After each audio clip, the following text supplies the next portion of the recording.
It was a challenge to try and capture something as iconic as Alcatraz. You know about this. This is arguably the most famous prison in the world, and now you're in it. Just the space, the physicality of it, because it's quite claustrophobic. When modern-day prisons are designed, they really consider not intimidating people or making the spaces, as least stressful as possible. Well, Alcatraz didn't suffer from those restrictions. They did the research, they went out, studied Alcatraz, not just from books or internet. They were actually there to feel the environment, so it really sets a mood that gets you a little spooked.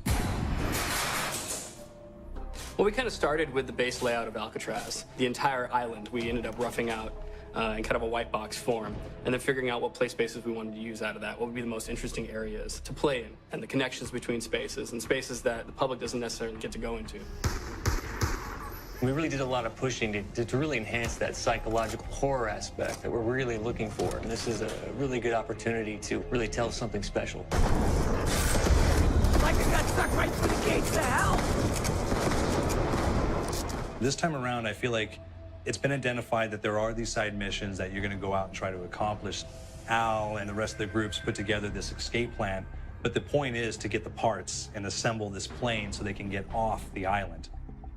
We did something new for the first time. We have actually contextual music that goes off. So that's a first for zombies. And it's all based around this horror thriller aspect. Every location will have a specific stinger that you hear when you find it, when you discover it, when you start unraveling the story, we start building on the music that you're hearing, and it's really enhancing that experience and going along with it in parallel.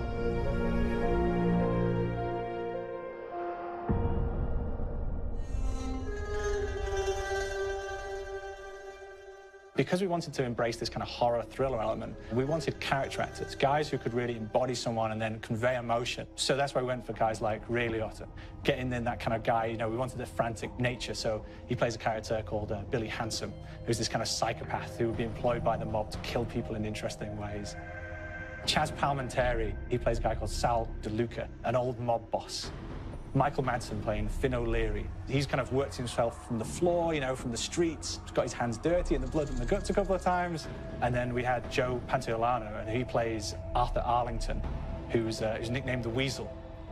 Those guys, they bring a quality and a subtlety and timing that you can't really identify or try to recreate. Bring it on, you dirtbags!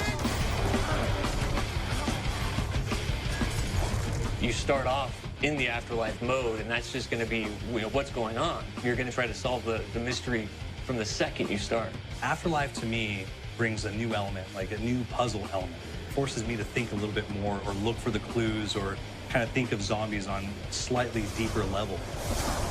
You see clues throughout the map that tell you, ooh, perhaps if I'm in the afterlife, I can interact with this object, or there's some puzzle going on here that I need to be in the afterlife. Back east, I whacked a dirty dentist with one of these. Took forever, too. Alcatraz has a Civil War kind of fort background before it turned into a penitentiary.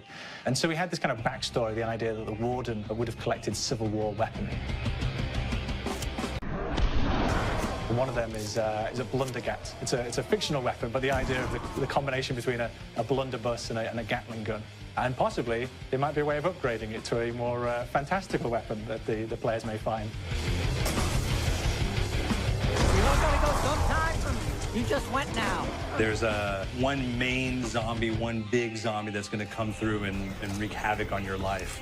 He'll lock down the PERK machine, he'll close down the box, so you have to pay to get that open again. So you don't want him to interfere with your process. Now's a good time to pick a fight. Why do you hurt me?